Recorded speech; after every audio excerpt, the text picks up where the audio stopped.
Hi friends, ഇന്ന് നമ്മൾ പരിചയപ്പെടുത്തുന്ന ഈ സമയത്ത് കൊടുക്കാൻ കഴിയുന്ന നല്ലൊരു ഫംഗിസൈഡാണ്. അതിനായിട്ട് നമ്മൾ എടുത്തിരിക്കുന്നത് യുപിഎല്ലിൻ്റെ അനോർക്ക എന്ന് പറയുന്ന ഫംഗിസൈഡാണ്. ഇവിടെ കെമിക്കൽ കോമ്പിനേഷൻ നോക്കുവാണെങ്കിൽ അസോക്സിസ്ട്രോബിൻ 25%, ബോസ്കാലൈഡ് എന്ന കെമിക്കൽ 35%, WG ഫോർമുലേഷനാണ് വരുന്നത്. ഇതിനൊരു അഡ്വാൻറ്റേജ് എന്താണെന്ന് ചോദിച്ചു കഴിഞ്ഞാൽ ഒരേ സമയത്ത് പല പർപ്പസിന് ഉപയോഗിക്കാൻ കഴിയുന്ന ഫംഗിസൈഡാണ്. ഈ അസോക്സിസ്ട്രോബിൻ ഫിസേറിയത്തിനും പോമ പോലുള്ള രോഗങ്ങൾക്ക്, ഇലപ്പുള്ളി, ഇലക്കരിച്ചിൽ പോലുള്ള രോഗങ്ങൾക്കെല്ലാം അത്യാവശ്യം നല്ല റിസൾട്ട് കിട്ടുന്നതിനൊപ്പം അഴുകൽ രോഗങ്ങൾക്ക് നല്ല റിസൾട്ടുള്ള ഒരു കോമ്പിനേഷനാണ്. അതേപോലെയാണ് ഈ ബോസ്കാലൈഡ് എന്ന് പറഞ്ഞ കെമിക്കലും അത്യാവശ്യം ഇലപ്പുള്ളി, ചെന്താള്, ഫിസേറിയം, പോള പൊട്ടിക്കീറൽ, പോമ ഇങ്ങനെയുള്ളതിനെല്ലാം നല്ല റിസൾട്ട് കിട്ടുന്നതിനൊപ്പം അഴുകൽ രോഗങ്ങൾക്കും കൺട്രോൾ കിട്ടും.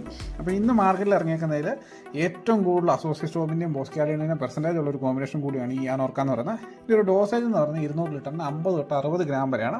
നല്ല സിസ്റ്റമിക് ആയിട്ട് നല്ല പവർഫുൾ ആയിട്ടുള്ള കോമ്പിനേഷനാണ്. അത്യാവശ്യം കോസ്റ്റ്ലി ആണ് കേട്ടോ. 2000 രൂപയ്ക്ക് മേളിലോട്ട് വിലയുള്ള ഒരു 200 ഗ്രാമിന് 2000 രൂപയ്ക്ക് മേളിലോട്ട് വില വരുന്ന ഒരു കോമ്പിനേഷൻ കൂടിയാണ്. 50 ഗ്രാം തൊട്ട് 60 ഗ്രാം വരെയാണ് ഡോസേജ് വരുന്നത്.